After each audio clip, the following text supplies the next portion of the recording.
പിന്നെ ചില പേരൻസ് നമ്മളുടെ അടുത്ത് ചോദിക്കുന്ന ഒരു കാര്യം പറയട്ടെ, കുഞ്ഞുമക്കൾക്ക് എങ്ങനെയാണ് ചെറുതിലെ തന്നെ ഇംഗ്ലീഷ് ഫ്ലുവൻസി നേടിയെടുക്കാൻ പറ്റുമെന്നാണ് അവരുടെ ചോദ്യം. നമ്മൾ നമ്മുടെ എഡ്സൺ എഡ്യൂക്കേഷനിൽ ചെയ്യുന്ന ഒരു കാര്യം ഷെയർ ചെയ്യാം. അതായത് ചെറുതിലെ തന്നെ സെൻറ്റൻസ് മേക്കിംഗ്, ഒരു ചെറിയ ചെറിയ സെൻറ്റൻസ് അവരോട് ഉപയോഗിക്കാനും ഉണ്ടാക്കാനുമായിട്ട് അവരെ പ്രാക്ടീസ് ചെയ്യിക്കുക. അതാണ് ഞങ്ങളിവിടെ പറഞ്ഞു കൊടുക്കുന്ന ടിപ്സ്. ഇനി എന്താ, ഒരു സെൻറ്റൻസ് ഉണ്ടാക്കണമെങ്കിൽ നമുക്ക് എല്ലാവർക്കും അറിയാം, ഒരു സബ്ജക്റ്റ് വേണം, ഒരു വേർബ് വേണം, അപ്പോൾ ഒരു മീനിങ് ഫുൾ സെൻറ്റൻസ് വരുള്ളൂ. വേർബ് എന്താണെന്ന് നമ്മൾ ഓൾറെഡി മെമ്മറിയിലാക്കി കഴിഞ്ഞു ഇല്ലേ? അത് വെച്ച് സെൻറ്റൻസുകൾ നമുക്ക് മേക്ക് ചെയ്യാം.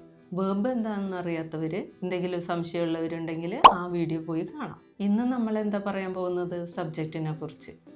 സബ്ജക്റ്റ് സിംഗുലറുണ്ട്, പ്ലൂരലുണ്ട്. അതൊക്കെ അറിയാലോ. സിംഗുലർ എന്ന് പറഞ്ഞാൽ ഒരെണ്ണം, പ്ലൂരൽ ഒന്നിൽ കൂടുതൽ അല്ലേ? സിംഗുലർ സബ്ജക്റ്റും പ്ലൂറൽ സബ്ജക്റ്റും എന്താണെന്നൊന്ന് മനസ്സിലാക്കാം. സിംഗുലർ സബ്ജക്റ്റ് എന്ന് പറഞ്ഞാൽ ഒരെണ്ണം, പ്ലൂറൽ സബ്ജക്റ്റ് ഒന്നിൽ കൂടുതൽ. ആദ്യം നമുക്ക് സിംഗുലർ സബ്ജക്റ്റിന് കുറച്ച് എക്സാമ്പിൾസ് നോക്കാം.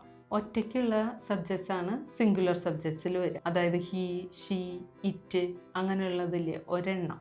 ചൈൽഡ്, ബേർഡ്, ബോക്സ് അങ്ങനെയൊക്കെ വരുമ്പോൾ സിംഗുലർ സബ്ജക്റ്റ്. ഒന്നിൽ കൂടുതലായാൽ നമ്മൾ പ്ലൂറൽ സബ്ജക്റ്റ് എന്ന് പറയും. അതേതൊക്കെയാണെന്ന് നോക്കാം. യു, ദേ, വി, പിന്നെ ഇപ്പം പറയാം ബേർഡ്സ്, ദെൻ ചിൽഡ്രൻ, ബോക്സസ്, അതൊക്കെ വരുമ്പോൾ പ്ലൂറൽ സബ്ജക്ട്സ്. ഇനി സ്ക്രീനിൽ ഞാൻ കുറച്ച് എക്സാമ്പിൾസ് കാണിച്ചു തരാം.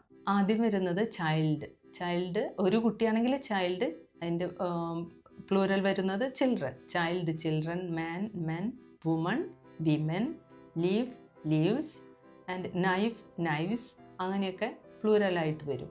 ഈ സബ്ജക്ട്സൊക്കെ സിംഗുലർ ആൻഡ് പ്ലൂറൽ സബ്ജക്ട്സൊക്കെ മെമ്മറിയിലാക്കുക. അതിൻ്റെ സ്പെല്ലിങ്ങും അത് വായിച്ചിട്ട് അത് പ്രാക്ടീസും ചെയ്യാം. ഇതുകൂടാതെ സെൻറ്റൻസ് ഉണ്ടാക്കുമ്പോൾ കോമൺ ആയി വരുന്ന സിംഗുലർ സബ്ജക്ട്സ് ആണ് he, she, it, everybody, nobody, somebody, every one, someone, no one.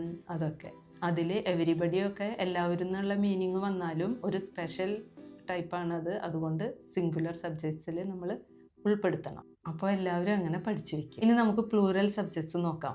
ഏതൊക്കെയാ? ഐ, യു, വി, ദേ അങ്ങനെയൊക്കെ വരുന്നില്ലേ?